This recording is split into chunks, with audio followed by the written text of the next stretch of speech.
نحمده ونصلي ونسلم على رسوله الكريم بسم اللہ الرحمن الرحیم۔ رمضان المبارک اللہ تعالی کا بہت بڑا انعام ہے، اور اس ماہ مقدس میں اللہ رب العزت نے اپنے محبوب علیہ الصلاۃ والسلام کی امت کے لیے بہت انعامات عطا فرمائے۔ رمضان المبارک کے بے شمار انعامات میں سے ایک بہت بڑا انعام اعتکاف کی صورت میں بھی ہے۔ اعتکاف کی حالت میں بندہ مومن اللہ تعالی کے بہت زیادہ قریب ہو جاتا ہے، بہت زیادہ اجر و ثواب حاصل کرتا ہے، بہت زیادہ نیکیاں حاصل کرتا ہے۔ آج ہم آپ کو اعتکاف کے بارے میں آداب، فضائل اور اس کے مستحبات کے بارے میں بتانا چاہتے ہیں۔ اعتکاف کیا ہے؟ اعتکاف اللہ رب العزت کا قرب حاصل کرنے کے لیے مسجد میں اعتکاف کی نیت سے ٹھہرنے کا نام اعتکاف ہے۔ اعتکاف کی تین قسمیں ہوتی ہیں، ایک اعتکاف واجب، دو اعتکاف سنت، تین اعتکاف مستحب۔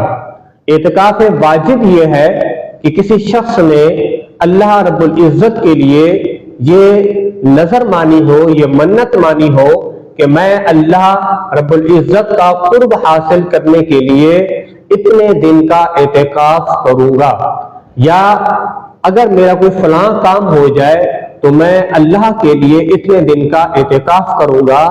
اس اعتکاف کو اعتکاف واجب کہا جاتا ہے۔ اعتکاف واجب کے لیے بھی روزہ رکھنا شرط ہے۔ اعتکاف سنت کیا ہے؟ اعتکاف سنت یہ ہے کہ رمضان المبارک کے آخری عشرے میں رمضان المبارک میں بیٹھنا، یا خواتین کے لیے اپنے گھر میں جائے اعتکاف میں، یعنی وہ جگہ کہ جس کو خواتین نے اپنے لیے عبادت کے لیے، نماز کے لیے یا اعتکاف کرنے کے لیے مختص کر دیا ہو، وہاں پر بیٹھنا، اور رمضان المبارک کے آخری عشرے کے 9 دن یا 10 دن بیٹھنا، روزے کی حالت میں بیٹھنا، اس کو اعتکاف سنت کہا جاتا ہے۔ اور ایک اعتکاف مستحب کہلاتا ہے، جس کو نفلی اعتکاف کہتے ہیں۔ وہ کچھ دیر کے لیے بھی ہو سکتا ہے، کچھ دن کے لیے بھی ہو سکتا ہے، اور اس کے لیے روزہ رکھنا شرط نہیں ہے۔ اب میں آپ کو یہ بتانا چاہتا ہوں کہ اعتکاف کا مقصد کیا ہے۔ اعتکاف کے بڑے مقاصد میں سے ایک مقصد یہ ہے کہ اعتکاف کی حالت میں انسان بندہ مومن شب قدر کو تلاش کرے، شب قدر کو پائے۔ اس لیے میرے آقا علیہ الصلوۃ والسلام نے مسجد میں 10 دن کا اعتکاف فرمایا تاکہ شب قدر کو حاصل کیا جا سکے۔ اسی طرح اعتکاف کے اندر اجر و ثواب کی نیت ہے، کیونکہ اس اعتکاف کی حالت میں انسان بہت زیادہ اجر و ثواب حاصل کرتا ہے۔ تو یہ بھی اعتکاف کا ایک مقصد ہے کہ اللہ رب العزت کی بارگاہ میں جب انسان حاضر ہو تو اس کے پاس بہت زیادہ نیکیاں جمع ہو جائیں۔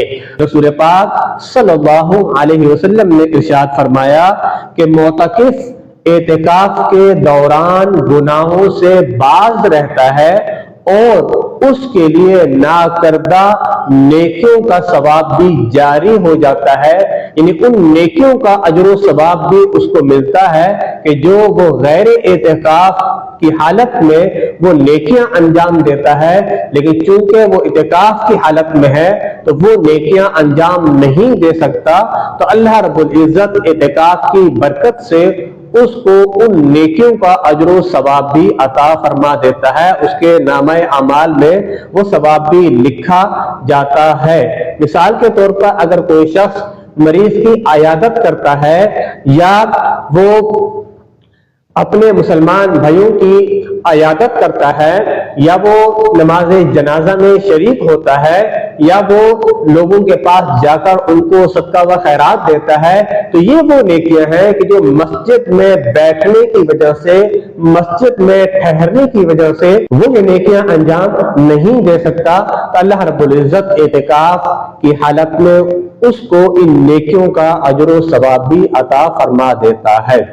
اب اعتکاف ہم کب کرتے ہیں؟ اعتکاف 20 رمضان المبارک کو غروب آفتاب سے پہلے اگر مرد حضرات ہیں تو وہ مسجد میں داخل ہو جائیں، اور اگر خواتین ہیں تو وہ اپنے گھر میں جائے اعتکاف میں داخل ہو جائیں، یعنی غروب آفتاب سے پہلے۔